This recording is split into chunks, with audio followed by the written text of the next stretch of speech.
Hello everyone, welcome to vision study hub. और आज हम लोग डिस्कस करेंगे इंटीग्रल्स में फंडामेंटल थ्योरम ऑफ कैलकुलस के बारे में।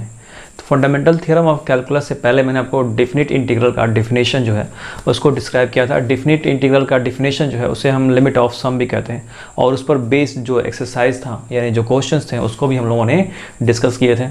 अब यहाँ पे हमें उस फंडामेंटल थ्योरम को डिस्कस करना है कैलकुलस के, जिस पर वैल्यूज़ को फाइंड किया जाता है, और वो वैल्यू फाइंड की जाती है एरिया की, एरिया फंक्शन की। तो इससे पहले जो मैंने आप लोगों को कॉन्सेप्ट बताया था तो उसमें डिफिनेशन में यही था डेफिनेट इंटीग्रल के, कि किसी कर्व द्वारा जितना एरिया कवर किया जाता है वही क्या होता है, लिमिट ऑफ सम होता है। उसी को हम डेफिनेट इंटीग्रल भी कहते हैं।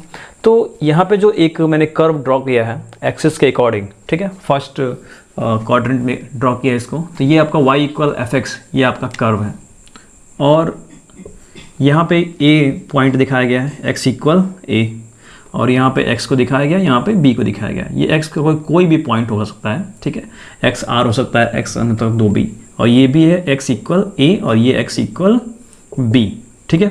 तो ये a जो है ये पॉइंट जो होता है लोअर लिमिट होता है, क्योंकि ये कम होता है b से, इसलिए इसको हम लोअर लिमिट कहते हैं। और b जो भी पॉइंट लेते हैं ये आपका अपर लिमिट होता है, ठीक है, अपर लिमिट होता है। और इसके अकॉर्डिंग दो फंडामेंटल थ्योरम बनते हैं, ठीक है, a और b के अकॉर्डिंग। ये जितना एरिया कवर करता है उसको हम कहते हैं एरिया फंक्शन। क्या कहते हैं? एरिया फंक्शन, यानी ax, fx जो है वही ax है। अब स्टोरी को समझते हैं। दो फंडामेंटल थ्योरम होंगे। फर्स्ट फंडामेंटल थ्योरम, ध्यान देते रहिएगा बातों को। फर्स्ट फंडामेंटल थ्योरम क्या है, बहुत ज़्यादा डीप में नहीं जाते हैं, सीधे सीधे फॉर्मूला लिखते हैं, उसकी हिस्ट्री को समझते हैं और क्या कहानी है, कैसे उसको अप्लाई किया जाएगा किसी पर्टिकुलर क्वेश्चन में। तो इस बात को हम लोग यहाँ पे समझेंगे। तो फर्स्ट फंडामेंटल थ्योरम ये है कि F x into D x, इसका इंटीग्रेशन करेंगे हम लोअर लिमिट से अपर लिमिट तक, ए और बी तक, जिसका कॉन्टिन्यूअस इंटरवल, ठीक है, ये फंक्शन जो है कंटिन्यूअस होगा किस पे? एक क्लोज्ड इंटरवल पे, ठीक है। और वो क्लोज्ड इंटरवल क्या है, ध्यान दीजिएगा, वो क्लोज्ड इंटरवल है आपका ए टू बी, राइट है। ए लोअर लिमिट, बी जो है वो अपर लिमिट है, और इस पर ये फंक्शन क्या होता है, कंटिन्यूअस होता है। इतनी बात ये आपको बताई जाती है। जहाँ पे ये ए बी से बिलोंग करता है, ये एक्स बिलोंग करता है ए बी, इसी क्लोज्ड इंटरवल से, यानी एक्स की वैल्यू जो होगी इस ए और बी के बीच में ही होगी। तो इसी चीज़ को यहाँ पे ग्राफ के अकॉर्डिंग दिखाया गया कि ये एक्स की वैल्यू ए और बी के बीच में ही होगी, कहीं भी किसी भी पॉइंट पर हो सकती है। हमने यहाँ पे एक पॉइंट पे दिखाया है कि ये एक्स की वैल्यू यहाँ पे लाई करती है, सिचुएट करती है ए से बी के बीच में। तो ये आपका फर्स्ट फंडामेंटल थ्योरम हो जाता है। और यहाँ पे सबसे बड़ी बात जो है वो दिखाई जाती है इमेजिन करके, लेट करके, कि let be F X is a continuous function. ये क्या है? कंटिन्यूअस फंक्शन है, और इसको क्लोज्ड इंटरवल पे चीज़ें दिखाई जाती हैं कि ये क्लोज्ड इंटरवल पे है, ए और बी के बीच में, ए आपका लोअर लिमिट, बी आपका अपर लिमिट। सेकेंड थिंग, अब इसको हम कैलकुलेट करेंगे, कैसे एरिया फाइंड करेंगे एक रियल नंबर्स में, कैसे उसकी वैल्यू आएगी, इस बात को हमें समझना है। इसके पहले जो डेफिनेशन हम लोगों ने डिस्कस किया था डेफिनेट इंटीग्रल का, तो उसका बड़ा लंबा प्रोसेस था, वो फॉर्मूला था, हो शायद आपको याद करने में दिक्कत हो, बट अगर क्वेश्चन में पर्टिकुलरली कहा जाएगा कि आपको उस लिमिट ऑफ सम को ही फाइंड करना, तो आप उसी फॉर्मूले से फाइंड करेंगे। अब यहाँ पे बात कर रहे हैं, यहाँ आपको एरिया जो कैलकुलेट करना है वो आप फाइंड करेंगे सेकेंड फंडामेंटल थ्योरम से, ठीक है। किससे? Second fundamental theorem. और अब इस थ्योरम के अकॉर्डिंग आपको वैल्यू मिल जानी है, और वो यही सिंबल रहेगा, ए टू बी एफ एक्स का इंटीग्रेशन हो रहा है, तो ये कितना हो जाएगा, एफ एक्स, ये कैपिटल एफ एक्स मैं लिख रहा हूँ थोड़ा सा डिफरेंस समझने के लिए, क्योंकि आपको ये बातें बताई जाती है कि इंटीग्रेशन जो है वो क्या होता है, एंटी डेरिवेटिव होता है, यानी डेरिवेशन करने के बाद आप उसका एंटी जाते हैं तो आपको वापस वो फंक्शन मिल जाता है। क्या मिल जाता है? वापस वो फंक्शन मिल जाता है, यानी कि एफ एक्स। तो यहाँ पे इंटीग्रेशन के बाद जो भी चीज़ें मिलेंगे उसे आप समझेंगे एक फंक्शन है। वो क्या है? एक फंक्शन आपको मिल गया, और जिसका आप इंटीग्रेशन कर रहे हैं, जो इंटीग्रल है वो क्या है? एंटी डेरिवेशन चीज़ है, ठीक है। डेरिवेशन के बाद जो हमें मिलता है, डिफरेंशिएशन करने के बाद, उसी का हमको इंटीग्रेशन करना होता है, राइट। ये स्टोरी मैं इससे पहले बहुत बार एक्सप्लेन कर चुका हूँ। तो अब इस एफ एक्स की वैल्यू को कैलकुलेट करना है ए टू बी पर, ए टू बी पर। मतलब इसका मतलब क्या हुआ, यहाँ पे x के प्लेस पर एक बार b पुट करेंगे और एक बार a पुट करेंगे, यानी कि F B minus F A, ये आपका फॉर्मूला। ठीक है, F B minus F A. होता तो ये एक्चुअली ये है कि F B plus C minus F A plus C, तो इसी चीज़ को डायरेक्ट दिखाया जाता है कि F B minus F A. Correct है, बात समझ में आ रही है। b जो है वो अपर लिमिट है, इसलिए अपर लिमिट में से ही लोअर लिमिट को माइनस करेंगे, सब्ट्रैक्ट करेंगे। भले ही इसके बाद आपकी वैल्यू पॉजिटिव हो या नेगेटिव हो, वो डजेंट मैटर, उससे कोई प्रॉब्लम नहीं है। ठीक है, बट b में से ही a को माइनस करेंगे, तो अपर लिमिट में से ही लोअर लिमिट सब्ट्रैक्ट की जाती है। तो ये आपके दो तरह के फंडामेंटल थ्योरम। अब इस फर्स्ट फंडामेंटल थ्योरम तो आपका वेरिफिकेशन हो जाता है कि हाँ वो क्लोज्ड इंटरवल पे है, उसका सिंबल ऐसा होता है। ठीक है, अपर लिमिट होता है, लोअर लिमिट होता है। सेकेंड फंडामेंटल थ्योरम के अकॉर्डिंग आप कैलकुलेट करना सीखते हैं कैसे एरिया हम फाइंड करते हैं। इतनी बड़ी हार्ड चीज़ नहीं है, बहुत ही ईजिली चीज़ है, समझ में आ जाएगी आप सबको। तो सेकेंड के अकॉर्डिंग आप एरिया को कैलकुलेट करना समझ जाते हैं इंटीग्रेशन के थ्रू। किसके थ्रू? इंटीग्रेशन के थ्रू। और ये आपका फॉर्मूला होता है F B minus F A. तो बहुत सारे स्टूडेंट्स को डिफिनेट इंटीग्रल में सिर्फ ये चीज़ याद रहती है, लेकिन ये होता क्या है ये वो नहीं याद रखते, ये वो भूल जाते हैं। तो ये आपका होता है सेकेंड फंडामेंटल थ्योरम। किस लिए? एरिया फंक्शन के लिए, एरिया को कैलकुलेट करने के लिए, रियल नंबर्स में उसको रिप्रेजेंट करने के लिए। और बहुत ही इजीली तरीके से आप ये बातें समझ जाते हैं। और इसमें कभी आपको एमसीक्यू की तरफ पूछ दे कि डिफिनिट इंटीग्रल में फंक्शन कैसा होता है, तो वो कंटिन्यूअस होता है। ठीक है, किस पे?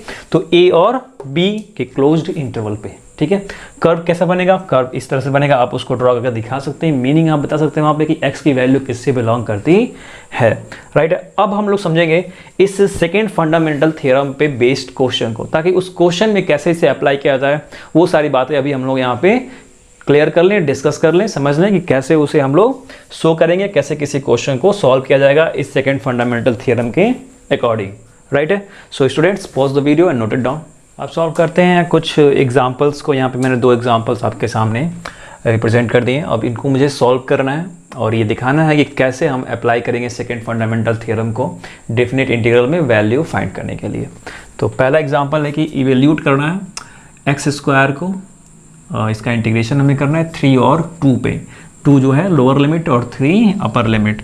तो सबसे पहले तो ये 3 और 2 को आप थोड़ा सा हाइड करके रखिए, इससे अभी हमें फर्स्ट टाइम में कोई मतलब नहीं है, कोई प्रॉब्लम इससे नहीं है। इसके बारे में सोचना भी नहीं होता, ज़्यादा नहीं सोचना है। सिर्फ आपको सोचना है कि एक्स स्क्वायर का इंटीग्रेशन करते हैं तो मिलता कितना है। ये एक्स का पावर n है, तो इसका इंटीग्रेशन आप करेंगे तो नॉर्मली आपको कितना मिल जाएगा। सॉल्यूशन में दिखाते हैं इसको। 2 और 3 पे x square into D x आप जब करेंगे तो ये आपको मिल जाएगा x³/3।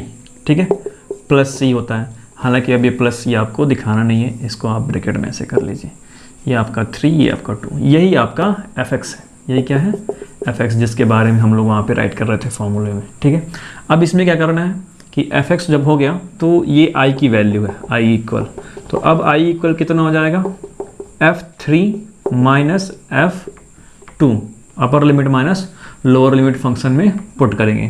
तो ये कंडीशन आगे किस तरह से हो जाएगी? x³ यानी कि x के प्लेस पर 3 पुट करना है, 3/3 माइनस f2 यानी कि 2/3 3 तो जैसा है वैसा ही रहेगा। तो ये कितना हो गया? 3/3, 3 अभी रहने देते हैं। ये ऊपर हो जाएगा 27/3 माइनस 8/3। ठीक है, तो 27 में से 8 सब्जेक्ट होगा तो कितना मिलेगा आपको? 19/3। इतना आपका आंसर, यही आपका आंसर है, यही आपका एरिया है। जो भी है डेफिनेट इंटीग्रल का सेकेंड फंडामेंटल के थ्रू इंटीग्रेशन करने के बाद। ठीक है, किसके थ्रू?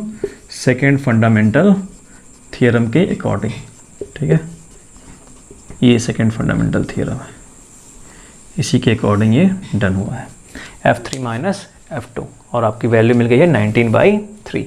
अब एक एग्जांपल और दिया, उसको यहाँ पे सॉल्व करते हैं। इससे पहले आप लोग जिस भी तरह से इंटीग्रेशन कर रहे थे, जो भी मेथड ऑफ इंटीग्रेशन था, यानी कि सब्स्टिट्यूशन मेथड, पार्शियल फ्रैक्शन या इंटीग्रेशन बाय पार्ट्स, आप उसमें से किसी भी तरह से, जिस भी तरह से वो फंक्शन इंटीग्रेट हो रहा है उस तरह से आप इंटीग्रेट कर लीजिए। फिर आपकी स्टोरी जो है सेकंड फंडामेंटल थ्योरम की यहाँ पे स्टार्ट होती है कि इंटीग्रेशन के बाद आपको उसमें वैल्यू पुट करना है लोअर लिमिट और अपर लिमिट की। अपर लिमिट वाली वैल्यू पुट करके फिर आपको सब्ट्रैक्ट करना है लोअर लिमिट वाली वैल्यू को।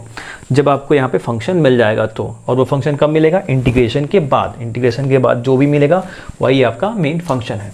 तो आइए इसको देखते हैं। ये आपका कुछ इस तरह से हो जाएगा, x into D x upon x plus 1 और x प्लस 2, ठीक है। तो ये आपका हो जाएगा a और b की इसकी वैल्यू आएगी बाई पार्शियल फ्रैक्शन, ठीक है।